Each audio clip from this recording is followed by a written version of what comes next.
The NHS is facing severe staffing crises, and many trusts are struggling to recruit and retain staff. And the fact that the East Suffolk and North Essex NHS Foundation Trust is considering outsourcing jobs to private companies may be a symptom of this broader issue. But it seems that management in that NHS Foundation Trust is behaving oddly. And I find this terribly sad. The union, Unison, has been working hard to ensure that healthcare support workers receive the respect, the recognition, the pay they deserve and that they've been offered. And yet, in this particular trust, in East Suffolk and North Essex, it hasn't been delivered. Now, the trust manager, the trust CEO, Nick Hume, who I think I know, says that he's now paying out large sums of money for £4,000 here, £4,000 there in back pay, but he shouldn't have to do that if he's been taking care of the trust properly. And the issue isn't just about pay; it's about the value and dignity of the workers who are essential to the running of the NHS. The trust's decision to pay staff on a lower pay point than was agreed, and to ignore years of prior service and to do and doing things which should merit a higher rate of pay is a clear indication of a lack of regard for the employees' well-being, and the threat to outsource work to private companies must be a serious concern. The experience of outsourced staff in Ipswich who receive fewer benefits and less pay than their NHS employed colleagues is a stark warning of what could happen if the trust proceeds with these plans. The whole thing sort of stinks of doing things cheaply, doing things without proper consideration, and doing things on the sly. And I find this a really disturbing story. I may have got the wrong end of the stick. I mean, I hope I have. But it seems to me that this is coming out, and it's part of a of a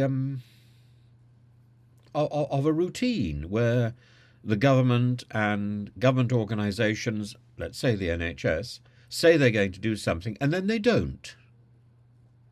And it doesn't really matter how much management postures and preens and smiles at the camera. In the end, it's about lies, and it's about half promises, and it's a lack of respect for not only for the people who are working in these NHS trusts, but also for the journalists who are asking questions, and for us, the viewers who are sitting watching this pantomime. At some point, we have to recognise that we value the hard work and the care that NHS staff, nurses, doctors, the ancillary staff, cleaners, these are the backbone of the healthcare system. And I go on a great deal. I know about bureaucracy and about the fact that there's too many bureaucrats in NHS England, and that they don't go on strike. Instead, it's all the people who are made to do jobs which are beyond their pay grade, and they don't get proper recognition for that. And there is a word for that, isn't there? It's called cheating people. It's called taking people for a ride. And we shouldn't be that surprised if, when we are in the receiving end, at the receiving end of healthcare, it doesn't live up to its expectations, because these people are worked off their backsides, and they aren't properly they aren't properly respected by management. That's the bottom line, isn't it? And I don't really know what's going on, and I'm a little bit disappointed in the in the management of this particular trust, and I'm disappointed to read these stories about Nick Hume, and I'm sorry.